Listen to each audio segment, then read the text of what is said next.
They said a human girl had no right to dream among wolves. They said her weakness was a stain on their bloodline. But the night they dragged Eleni to the edge of Morning Gorge, they didn't just cast out an inconvenient truth. They ignited a war that would consume kingdoms.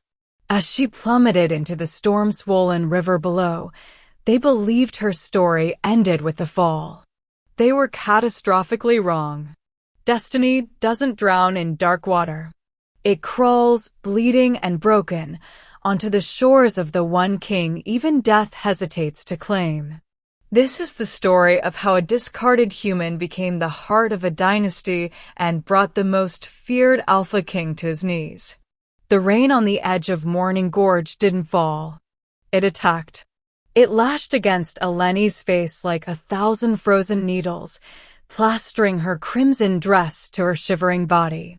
The fabric, once beautiful, now torn and filthy, clung to her like a funeral shroud. She stood at the cliff's edge, barefoot on the crumbling stone, staring down into an abyss where jagged rocks jutted through churning white foam. The river below roared with a hunger that matched the hatred in the eyes of those behind her. Behind her stood the council of her former pack. To them, this wasn't murder. It was pest control. "Please," Eleni whispered, her voice nearly stolen by the wind. She turned to face the man who had once laughed with her in the Alpha House gardens, who had promised her a place in his pack when they were children. "Please, you don't have to do this. I'll leave. I'll go to the human settlements. Just let me walk down this mountain alive." The man, no longer a friend, now alpha of a pack that had no room for human weakness, stepped forward. His boots ground against the wet gravel with the inevitability of judgment. He was striking in the way a blade is striking, all hard edges and lethal purpose. Beside him, his new mate smirked, her eyes gleaming with the satisfaction of finally removing a rival she'd never needed to fear. "Walk down." He laughed, and the sound held no warmth. "And let you tell the world that our pack raised a human? That we wasted resources on a girl with no wolf, no strength, nothing to offer? You're 23 years old, Eleni. You should have shifted by now. You should have something. But you're just a fragile, useless burden taking up space meant for real wolves." "She's a liability," his mate added, her voice dripping with venom. The Elder Council agreed. "A human living in the Alpha compound makes you look weak. If the Northern Alliance discovered you've been harboring a defect, they'd challenge your authority before the next full moon." Eleni's throat tightened. Defect. That word had followed her like a shadow since her 16th birthday came and went without a transformation. But she wasn't nothing. Her parents had died defending this pack. She had been raised among them, served them, loved them. "I have given everything to this pack," Eleni said, her voice breaking as tears mixed with rain on her face. "I cooked for your warriors. I sat with the dying when the fever swept through last winter. I helped raise your sister when your mother fell ill. I have bled for these people." Something flickered in his eyes, memory, perhaps, or the ghost of the boy he used to be. But it died as quickly as it sparked. He grabbed her arm, his fingers biting into her flesh hard enough to bruise. "And that," he said, dragging her toward the precipice, "is the only reason I'm giving you the mercy of the fall instead of letting the enforcers tear you apart. A quick drop. The river takes you. You disappear. No body. No questions. No shame on my pack." He hauled her to the very edge. Stones skittered beneath her feet and plummeted into the void. The roar of the water below became deafening, drowning out her hammering heart. "Look at me," Eleni pleaded, trying to find the boy she once knew behind the Alpha's mask. "Look at me and tell me this is justice." He looked at her. His eyes were empty.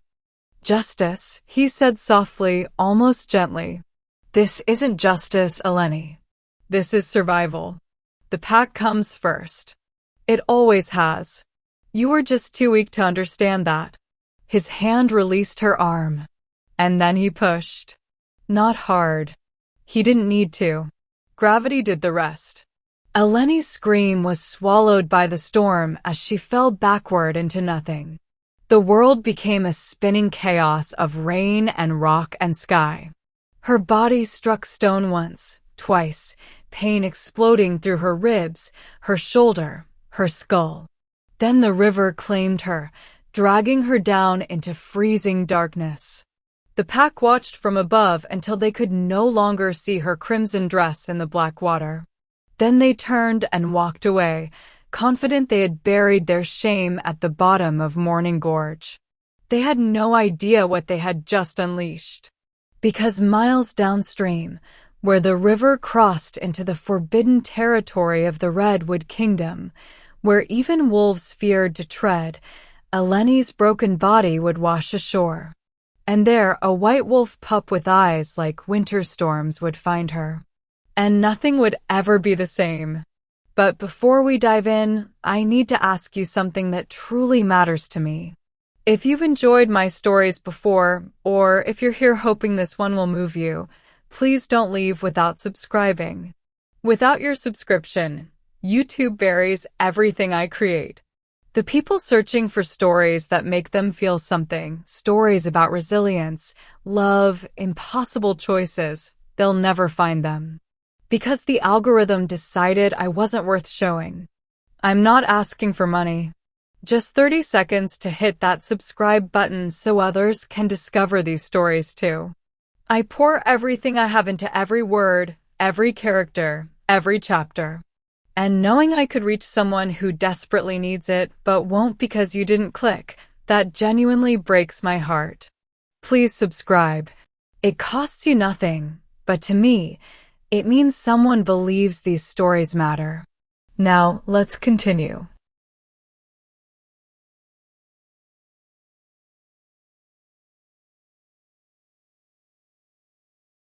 The fall felt eternal and instantaneous all at once. Eleni's scream tore from her throat as her body pitched backward into the void, arms windmilling uselessly against empty air. The storm swallowed the sound whole. For a fraction of a heartbeat, she was weightless, suspended between the world that had rejected her and the death that waited below. Then gravity remembered her. Her back slammed into an outcropping of rock 20 feet down. The impact drove every molecule of air from her lungs, left her ribs screaming in protest. She tumbled, rolling across the jagged stone face like a broken doll. Her shoulder struck next, then her hip, each collision a fresh explosion of agony that her mind couldn't fully process before the next one came. The crimson dress that had once been her finest possession now betrayed her, catching on jutting stones and tearing away in ribbons. One sleeve ripped completely free. The fabric at her thigh shredded, leaving her skin exposed to the brutal kiss of rock and rain. Eleni tried to grab onto something, anything, her fingers scraping desperately against whetstone and finding no purchase. A root jutting from the cliff face caught her wrist for half a second, wrenching her arm at a sickening angle before snapping under her weight. She was falling again, tumbling through sheets of rain that felt like fists, past stone teeth that bit into her flesh with savage efficiency. Her head cracked against granite, and the world exploded into white light and copper taste. Blood filled her mouth. She couldn't tell if the roaring in her ears was the river or her own failing consciousness. Then the water took her. The impact was like hitting concrete. The river's current seized her immediately, yanking her under with the strength of a dozen wolves. The cold was so absolute it felt like fire, shocking her battered body into a moment of terrible clarity. She kicked instinctively toward what she hoped was up, but the churning water had no up or down. There was only dark and cold and the burning in her lungs that screamed for air she couldn't reach. The current slammed her into a submerged boulder. Something in her chest gave way with a wet crack that she felt more than heard. Her vision dimmed at the edges, darkness creeping in like smoke. She tried to fight it, tried to keep moving, but her limbs were lead and the water was relentless and she was so very tired. The river dragged her downstream, her body limp as a discarded puppet. Somewhere above, lightning split the sky. The storm showed no mercy. Neither did the water. Eleni's eyes fluttered closed. The cold faded. The pain became distant, almost dreamlike. She thought of her parents, wondered if she'd see them soon. Thought of the boy who had once been kind to her, before power turned his heart to stone. Thought of nothing at all. The river carried her beyond the borders of the packlands she'd called home, past the markers that warned all wolves to turn back, into the territories where even the bravest feared to hunt. The crimson fabric of her ruined dress trailed behind her like blood in the water, the last visible proof she had ever existed. And then, as dawn threatened the eastern sky with the promise of gray light, the current finally released her. The river spat her broken body onto a muddy bank lined with ancient redwood trees, their massive trunks disappearing into morning mist. Eleni lay motionless in the shallows, her golden hair tangled with river grass, her skin pale as death. The water lapped at her feet as if reconsidering its mercy. Rain continued to fall, gentler now, washing the blood from her face. She didn't move, didn't breathe, but her heart, stubborn and foolish, beat on. Consciousness returned in fragments, each one edged with agony. First came the cold, bone-deep and absolute, seeping through Eleni's skin like poison. Then the pain, a symphony of broken things screaming in harmony. Her ribs howled with each shallow breath. Her shoulder throbbed where it had been wrenched from its socket.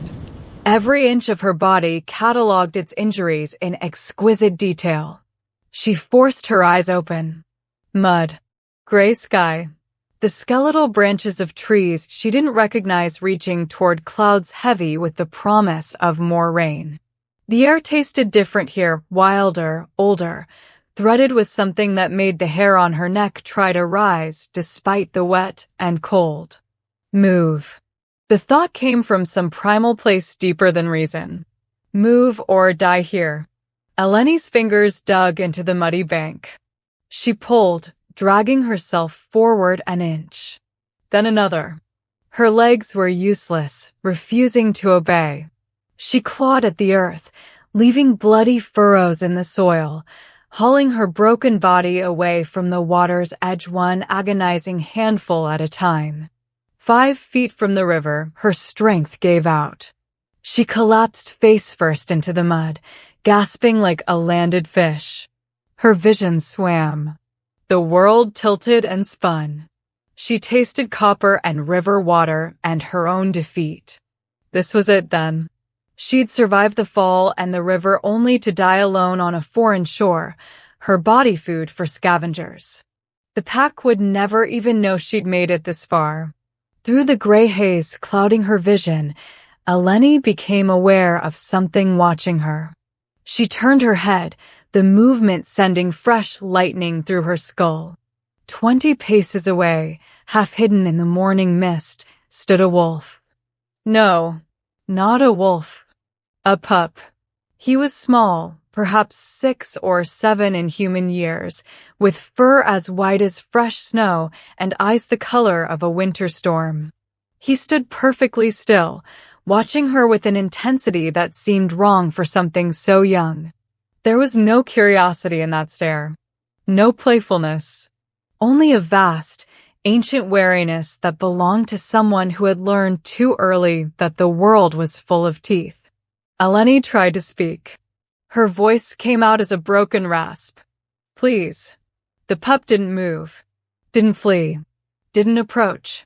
They stared at each other across the mud and mist, 2 creatures abandoned by different fates. Eleni could see his ribs through his pristine fur. See the way his ears lay flat against his skull. See the old grief carved into every line of his small body. This was a child who knew what it meant to hurt. "Please," she whispered again, not even sure what she was asking for. "Help. Mercy. A quick end." Anything but this cold, slow dissolution into nothing. The pup took a step forward, then another. His movements were hesitant, testing, like he was approaching something that might bite. But his eyes never left her face. He came close enough that Eleni could see the individual crystals of frost clinging to his whiskers. Close enough that his breath, surprisingly warm, ghosted across her muddy cheek.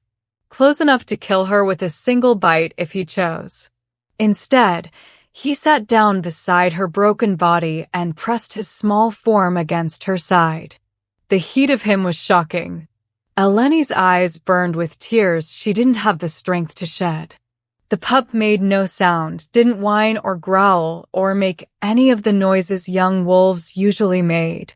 He simply sat there, sharing his warmth with a dying stranger, keeping vigil over someone the rest of the world had thrown away.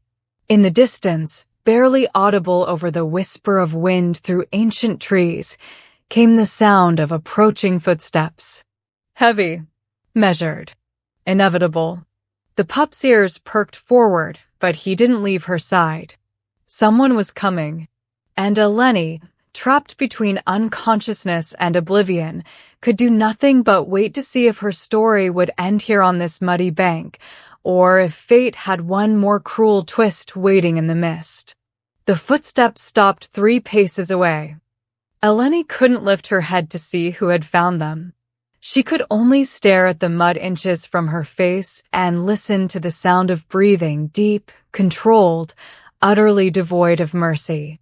The air itself seemed to thicken with presence, with power so concentrated it made her battered body want to crawl deeper into the earth and hide. "Nico." The voice was low, rough as gravel, carrying the kind of authority that didn't need to be raised. "Step away from the human." The pup, Nico, pressed harder against Eleni's side. She felt him trembling, but he didn't move. A pause. Then, quieter, threaded with something that might have been surprise. "Son, come here." Still, the pup didn't obey. Eleni forced her head up, her neck screaming in protest. Through strands of muddy hair, she caught her first glimpse of the man who would decide whether she lived or died. Romanos Mavroxilos stood against the gray morning like a monument carved from violence itself.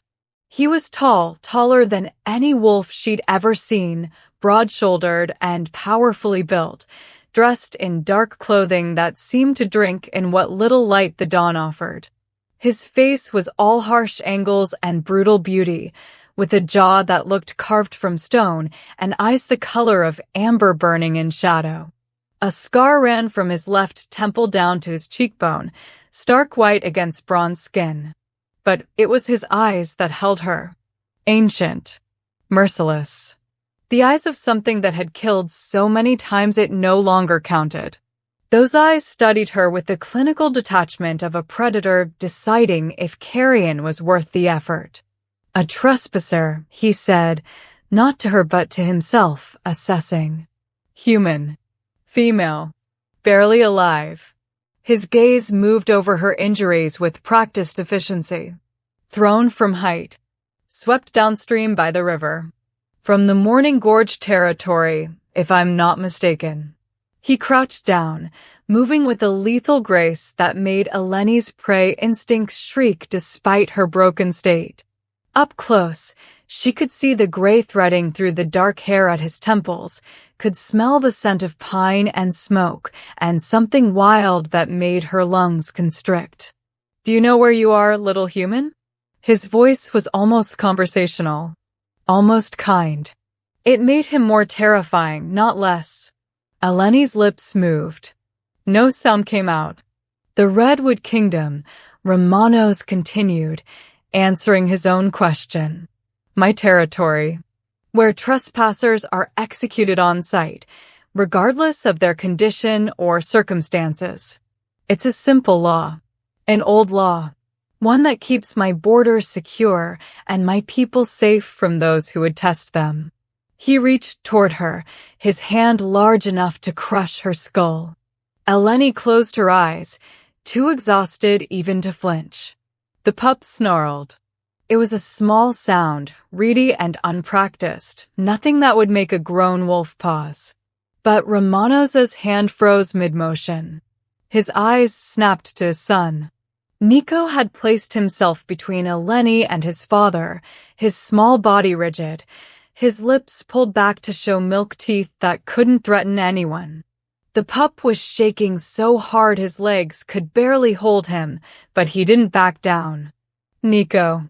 Romanos's voice had gone very soft, very dangerous. Move. The pup's snarl intensified. His tiny claws dug into the mud. Something shifted in the Alpha King's expression, a crack in the stone, brief but profound. He stared at his son as if seeing a ghost, as if the small act of defiance was a miracle he'd stopped believing in. You haven't touched anyone in 3 years, Romanos whispered. You haven't let anyone within arm's reach. You haven't made a sound beyond breathing. And now you protect her? Nico didn't respond. Couldn't respond. But his stance said everything. Romanos was silent for a long moment, his jaw working as if he were chewing through calculations Eleni couldn't begin to understand. When he finally spoke, his voice carried the weight of a decision that would change everything. Very well. He straightened to his full height, blocking out the weak morning sun. The human lives. For now. He turned and began walking back toward the tree line, his stride unhurried. Bring her, he called over his shoulder. And pray she's worth this mercy, boy. Because if she harms you, there won't be enough left of her to bury. The pup finally relaxed, his snarl fading. He looked down at Eleni with those storm blue eyes. And for the first time in her life, Eleni understood what it meant to be chosen. The room they gave Eleni was small and austere, tucked away in the eastern wing of the sprawling stone fortress like a secret someone hoped to forget. A narrow bed. A washstand. A window that overlooked the endless expanse of redwood forest stretching toward mountains she couldn't name. It wasn't a guest room. It was a cell with curtains. But it was warm, and they'd set her bones, and no one had killed her yet. The healer, a gray-furred she-wolf with hands as gentle as her eyes were cold, had worked in silence, binding Eleni's ribs, resetting her shoulder with a wrench that made her scream into leather. 3 cracked ribs. Dislocated shoulder. Concussion. Lacerations too numerous to count. The healer had looked at her like she was examining something that should have died and had the poor taste not to. You'll mend, she'd said, her tone suggesting this was a complication rather than good news. Though I can't say for how long the king's mercy will last. That had been 5 days ago. Now Eleni could sit up without the world spinning. Could walk from the bed to the window without collapsing.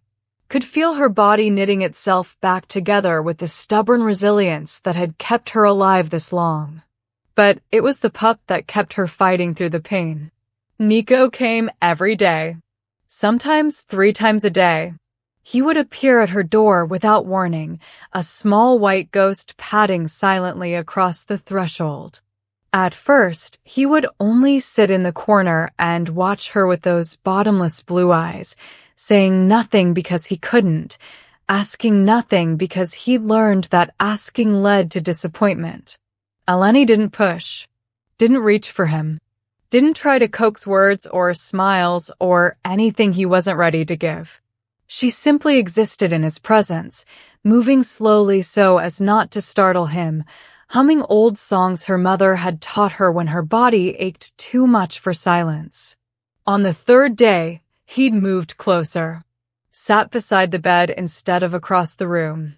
On the 5th day, When a sharp movement had pulled at her injured ribs and made her gasp, he'd climbed onto the bed and pressed his small body against her side, just as he had on the riverbank. Sharing warmth, offering comfort in the only language he remembered. Now, as weak afternoon light filtered through the window, Eleni sat propped against pillows while Nico sprawled across her lap, his breathing deep and even in sleep. She ran careful fingers through his white fur, finding the tangles, working them free with a patience she'd learned from years of being unwanted. He didn't flinch at her touch anymore, didn't tense when she moved. He simply trusted. It was a gift she didn't deserve and couldn't bear to lose. The door opened without warning. A wolf in formal armor stood in the threshold, his expression carved from professional disdain. Behind him, 2 others flanked the entrance like guards or executioners. "The king requires your presence in the great hall," he said, his tone making it clear this was not a request. "There are questions about your situation." Through the open door, Eleni could hear them. Voices rising from somewhere deep in the fortress, sharp with anger, thick with suspicion.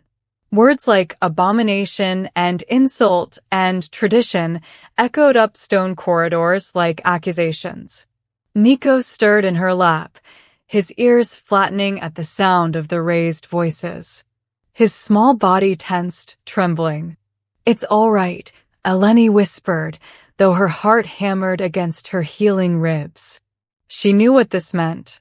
She'd always known this moment would come. You couldn't put a human in a house of wolves and expect them not to bare their teeth eventually. The guard's hand moved to the sword at his hip.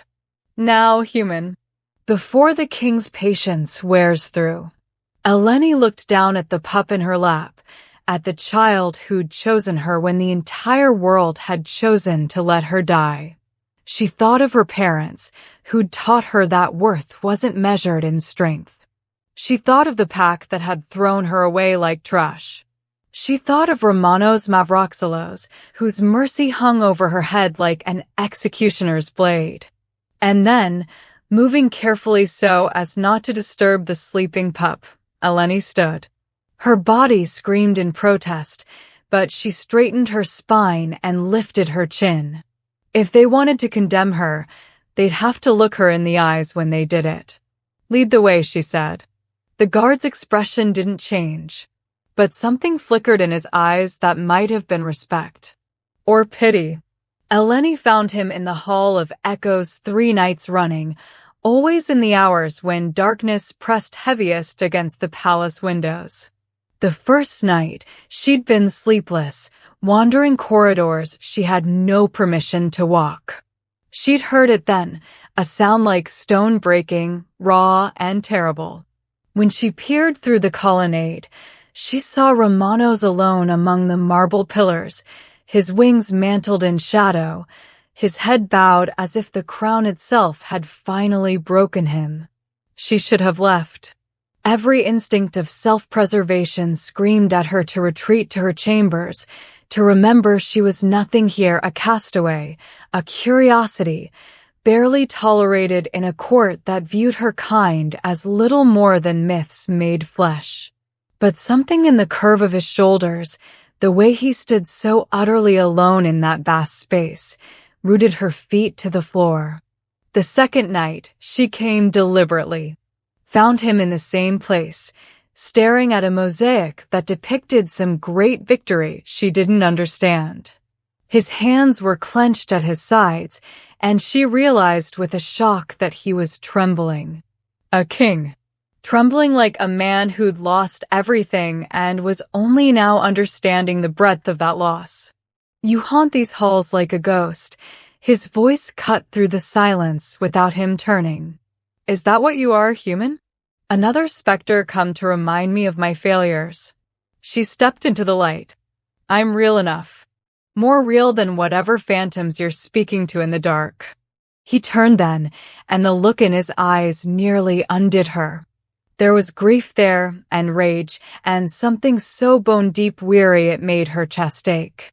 This was not the imperious king who'd spared her life on a whim. This was a man drowning. "You should fear me," he said quietly. "Everyone else does. I do fear you." The honesty surprised them both. "But I also know what it looks like when someone's carrying a weight meant for 10 men. When they're so far down they've forgotten what light looks like." Something shifted in his expression. For a moment, she thought he might order her away, or worse. Instead, he simply looked at her, truly looked, as if seeing her for the first time. "What could you possibly understand of my burdens?" "Nothing," she admitted. "I don't know your wars or your losses. But I know loneliness. And I know that silence can be its own kind of death." The quiet stretched between them, fragile as spun glass. Then, so slowly she almost missed it, Romanos inclined his head. Not a dismissal. An acknowledgement. She stayed until dawn began painting the windows gold, neither of them speaking, both of them breathing a little easier in the presence of another soul who knew what it meant to be marooned in the dark. When she finally left, something unnameable had shifted between them, a thread spun from recognition and forbidden understanding. A connection that would either save them both or destroy her utterly. The summit of Alphas convened in the ancient fortress of Kravigrad, a place built for bloodshed and barely civilized by the passage of centuries. Eleni felt the weight of it the moment their party crossed the threshold, stone walls that had witnessed 1,000 challenges, floors worn smooth by the pacing of wolves who'd come to negotiate or dominate or die. "This is madness," Theron had argued in the council chamber. "Bringing the human is provocation enough. But the prince, your heir, will learn what it means to rule." Romanos had cut him off, his tone brooking no argument. "The boy cannot hide behind palace walls forever." Now, standing in the great hall as alphas from every corner of the wolf territories filed in, Eleni understood Theron's fear. The air itself felt charged, electric with barely restrained violence. These were not courtiers playing at politics. These were predators, each one radiating power, each measuring the others for weakness. She felt their eyes on her immediately. The human. Some looked curious, others contemptuous, but most looked hungry, sensing opportunity in her presence, a weapon to use against the king who'd grown soft enough to keep a castaway under his protection. Romanos' son, Alexei, stood rigid at his father's side. The boy was barely 14, all sharp edges and desperate pride, trying so hard to match his father's composure that Eleni could see the tremor in his clenched fists. He had his father's eyes, but none of his armor yet. The summit would eat him alive if they sensed weakness. "Romanos Stormraker," a voice boomed across the hall. "Still clinging to your borrowed throne, I see." The speaker was massive even by wolf standards, his presence filling the space like a storm front. Alexei flinched barely, but enough that several alphas noticed. Eleni saw their expressions shift, predatory interest sharpening. "Vladek Ironjaw," Romanos replied, his voice cold as winter stone. "Still compensating for your lack of wit with volume, I see." Laughter rippled through the hall, but it was edged with teeth. This was how it would go then. Every word a test, every exchange a potential challenge. Old grudges simmering just beneath the surface, waiting for the right spark to ignite. Another alpha approached, this one sleek and calculating. "I heard you'd brought curiosities to entertain us. A human pet and a half-grown pup. How progressive of you." The insult to Alexei was deliberate. The boy's face flushed, and Eleni saw him start to step forward. Without thinking, she moved first, placing herself slightly ahead of the prince. "I've found that those who need to announce their strength the loudest," she said quietly, "usually have the least of it." The silence that fell was absolute. A human, challenging an alpha. The sheer audacity of it seemed to stun even Romanos. The alpha's eyes narrowed, and his smile was all fangs. "Careful, little human. You have no idea what games you're playing." "Then perhaps," Romano said softly, his hand settling on her shoulder, a gesture of protection or possession, she couldn't tell, "you should teach her. If you're brave enough to try." The powder keg had been lit. The moment came during the formal presentations, when each delegation was announced and acknowledged. Eleni had been standing in the shadows behind Romanos' retinue, trying to remain invisible, when she heard a voice that turned her blood to ice. The delegation from the coastal territories, led by Alpha Dmitry Salnikov and his honored guests, Lord Castellan Marcus Vane and Lady Sarah Ashwood of the Human Merchant Confederacy. The names hit her like physical blows. Marcus, Sarah, the two people she'd trusted most in the world before they'd betrayed her, Her sharp intake of breath must have been audible because Romanos' eyes cut to her immediately. She couldn't speak, couldn't move. Could only watch as they entered the hall, resplendent in their finery, Marcus's hand possessively on Sarah's waist. They wore her father's ships, her family's wealth, like a second skin. They thought she was dead. They'd made certain of it, or so they believed, when they'd arranged for her accident at sea, conveniently removing the last obstacle to her inheritance. Sarah saw her first. The color drained from her face so completely she swayed. Marcus followed her stare, and Eleni watched shock, then horror, then calculation flash across his features in rapid succession. "Impossible," Sarah breathed, loud enough to carry in the suddenly quiet hall. Every eye in the room turned to Eleni, then to the merchants, then back again. "You know this human?" Alpha Dmitry asked, confused by his guests' reactions. Marcus recovered quickly, his politician's smile sliding into place. "A misunderstanding.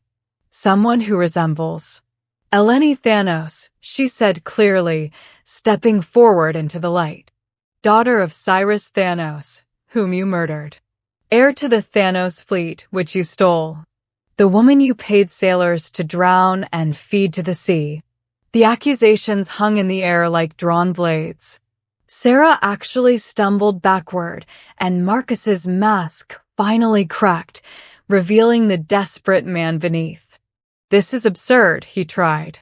"The girl is clearly confused. The girl," Romanos said softly, dangerously, "is under my protection." "Are you calling her a liar?" It was a trap, and Marcus knew it.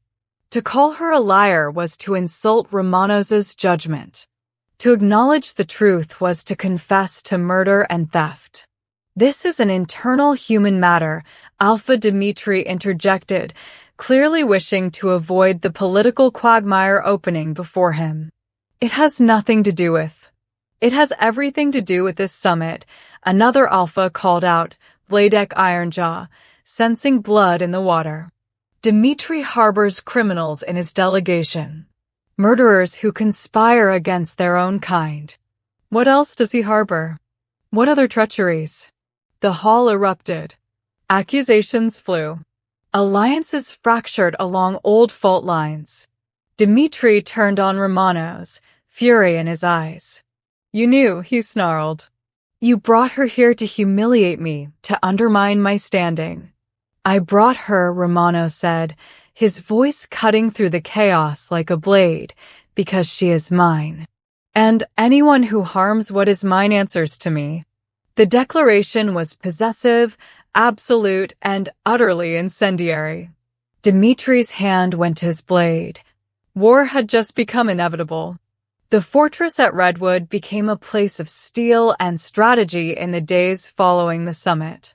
Scouts reported movements along the borders, Dmitry's forces gathering, alliances forming in the dark. War was no longer a question of if, but when. Eleni found Romanos in the war room most nights, maps spread before him like prophecies of blood. He barely slept, barely ate. The weight of leadership that had bowed his shoulders in the Hall of Echoes now drove him with relentless purpose. He would protect what was his, or he would burn the world trying. She should have felt safer behind the fortress walls, surrounded by his warriors. Instead, she felt trapped. Helpless. A piece to be protected on someone else's board. That ended the morning she walked into the training yards.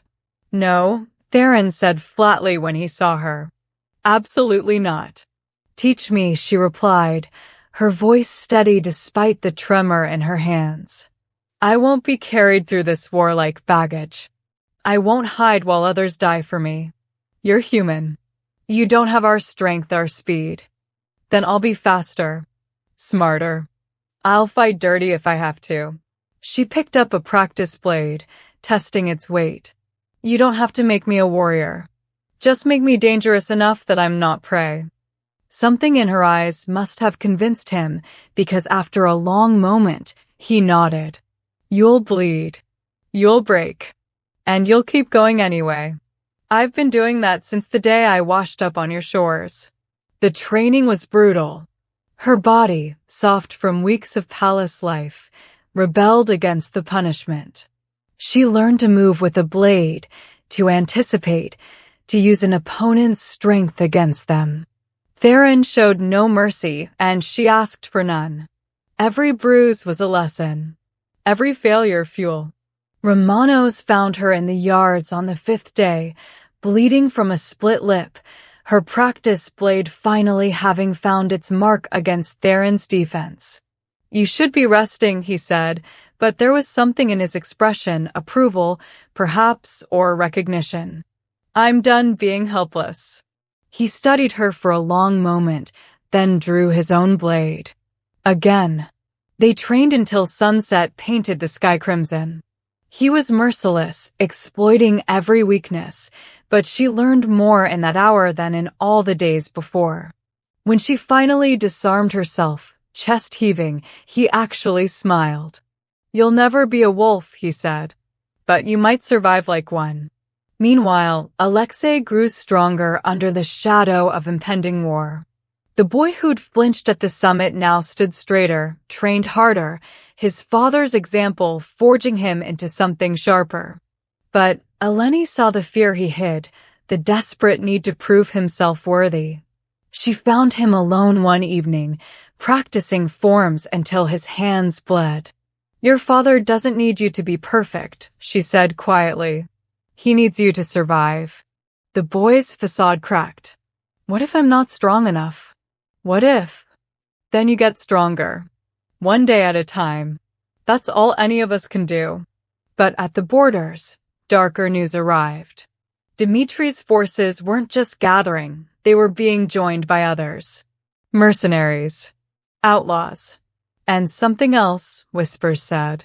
Something ancient and hungry, drawn by the scent of coming blood. The storm was gathering. And when it broke, not all of them would survive. The sky over Redwood didn't just storm. It bled shadows as the perimeter alarms shrieked a high-pitched warning that tore through the fortress's ancient stone. Romanos Mavroxilos barely had time to press a hard, desperate promise of a kiss against Eleni's lips before he was gone, his body already shifting into the massive, world-ending silhouette of the Alpha King. Eleni didn't waste a second.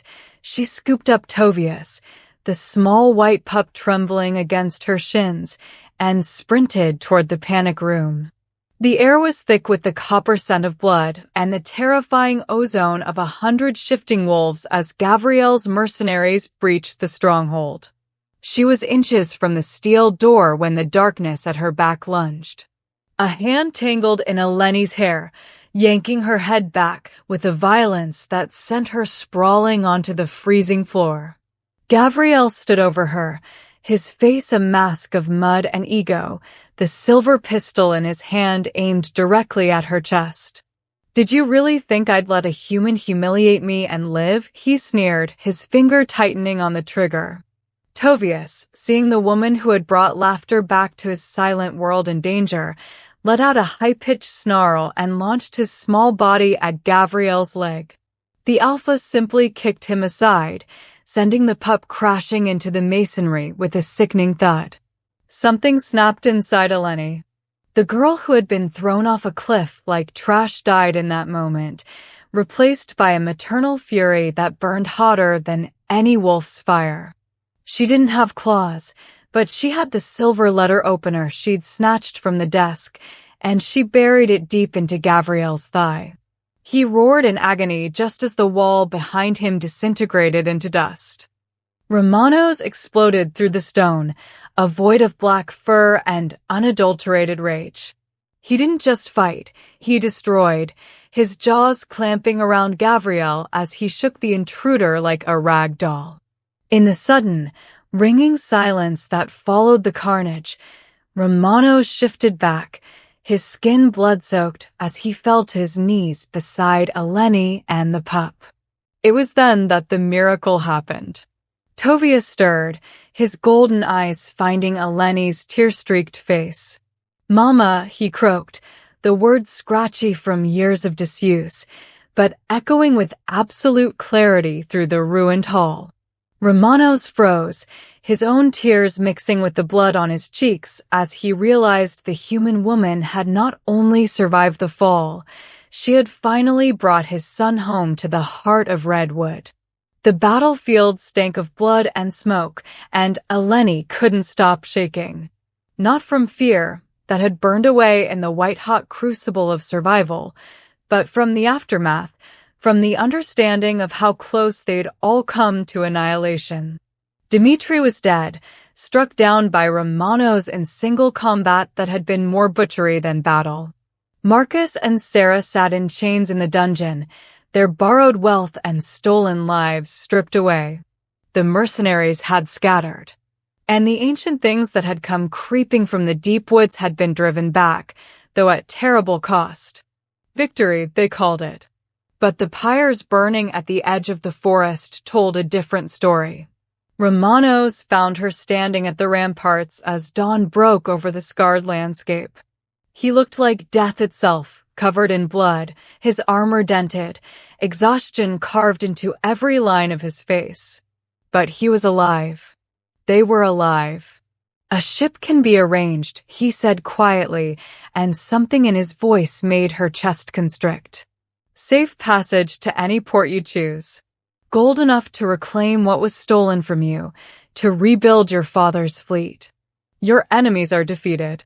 You're free, Eleni. You can go home." Home. The word hung between them like a ghost. She thought of her father's ships, of salt spray mornings and merchant harbors, of the life that had been stolen from her. She could have it all back now. Everything she'd lost. Everything except this. "And if I don't want to leave?" Her voice broke on the words. He went very still.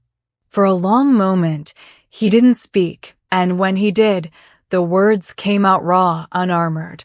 "Then you condemn yourself to a half-life. You'll always be other here, always be the human who..." "Who what?" She turned to face him, tears burning in her eyes. "Who survived when she should have died? Who learned to fight when she should have stayed helpless? Who fell in love with a broken king in the darkness and taught him how to be whole again?" His breath caught.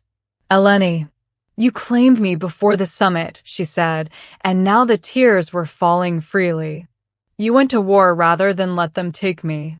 You taught me to be strong, to be dangerous, to matter. And you think I want to leave? You think I want to go back to a world where I was just a merchant's daughter, a bargaining chip, a thing to be disposed of when I became inconvenient? You deserve better than this." His voice was breaking now too. "Better than a kingdom built on violence, a king who doesn't know how to be gentle, a life where you'll always have to prove your worth." "I deserve to choose," she interrupted fiercely. "And I choose this. I choose you." I choose this impossible, brutal, beautiful place where I'm not defined by what I was born to be, but by what I've become. He pulled her to him then, this king who'd forgotten how to be anything but hard, and she felt him tremble against her. I cannot give you safety. I cannot promise you peace. All I can offer is everything, she whispered against his chest. You're offering me everything that matters. The formal ceremony was held that evening in the Great Hall, hastily arranged, but no less sacred for its speed. Eleni wore a dress of silver and crimson, the colors of redwood, and when Romanos placed the luna's circlet on her head, ancient silver wrought with redwood leaves that had graced no human brow in all of history, his hands shook. This crown was worn by my mother, he said softly, for her ears alone, and her mother before her. It has never touched human hair. But then, you have never been merely human, have you? Not from the moment you washed up on my shores and refused to break. The assembly watched in silence, wolves witnessing the impossible. A human Luna. It violated every tradition, every assumption about blood and worthiness and power. Theron stepped forward, and Eleni saw tears on the scarred warrior's face. I have trained many fighters, he said, his voice carrying through the hall. But I have never trained anyone with more courage than this woman. She has earned her place here. In blood. In perseverance. In worth that has nothing to do with what she was born as and everything to do with who she chose to become. Others came forward then, one by one, wolves who'd fought beside her, who'd watched her struggle and rise and refuse to yield. Each offered their acknowledgement, their acceptance. Each knelt before their new Luna. Then Alexei approached, and Eleni's composure finally shattered. This boy who'd been so desperate to prove himself, who'd fought like a demon to protect her during the battle, who'd looked at her with hunger for something he'd lost when his mother died. He knelt before her with all the formal grace his father had taught him, but when he spoke, his voice was young and cracking and full of a need that broke her heart. I know you're not her, he whispered, tears streaming down his face. I know you can't replace what I lost. But could you, would you? His voice failed him entirely. Eleni dropped to her knees before him, abandoning all protocol, and pulled him into her arms. Yes, she said, her own tears falling into his dark hair. Yes, if you'll have me. I would be honored to be your mother. Not to replace what you lost, but to give you something new. Something we choose together. The boy collapsed against her, this child warrior who'd been holding himself together through sheer will, and sobbed like the child he still was. Around them, she heard other sounds, sniffling, the clearing of throats, the subtle sounds of warriors pretending they weren't crying. Romanos knelt beside them both, his arms coming around them, and Eleni felt the tremor run through him. This man who'd been so alone in his grief, who'd carried the weight of his kingdom and his loss until it nearly destroyed him. Who'd found something worth fighting for in a castaway who refused to drown. My family, he said quietly, wonder in his voice. My broken, impossible, perfect family. Later, when the feast had ended and the court had dispersed, Eleni stood again at the ramparts, looking out over the kingdom that was now hers. Romanos came to stand beside her, and Alexei on her other side, and for a long moment, they simply existed together in the quiet. Do you regret it? Romanos asked softly. Your choice. She thought about the girl who'd been thrown into the sea, left to drown, written off as dead and forgotten. She thought about the woman who'd washed up on these shores, broken, terrified, certain she would die. She thought about everything she'd survived, everything she'd become. No, she said, and felt the truth of it settle into her bones. I don't regret it. They tried to kill me because I was inconvenient, because I was in the way of what they wanted. But I survived.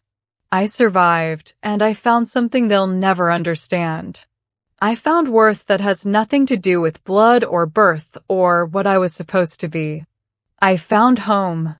Alexei's hand found hers, and Romanos's arm came around her shoulders, and Eleni felt something she hadn't felt since her father died. She felt like she belonged. The new era had begun, born from violence and grief and impossible choices, built on the backs of those who'd refused to let the world define their limits. Sustained not by tradition or blood or the old ways, but by something infinitely more powerful. By love. By choice. By the radical belief that worth is not determined by what you are, but by who you choose to become. And as the stars came out over Redwood, Eleni, castaway, survivor, warrior, queen, finally allowed herself to believe she was home.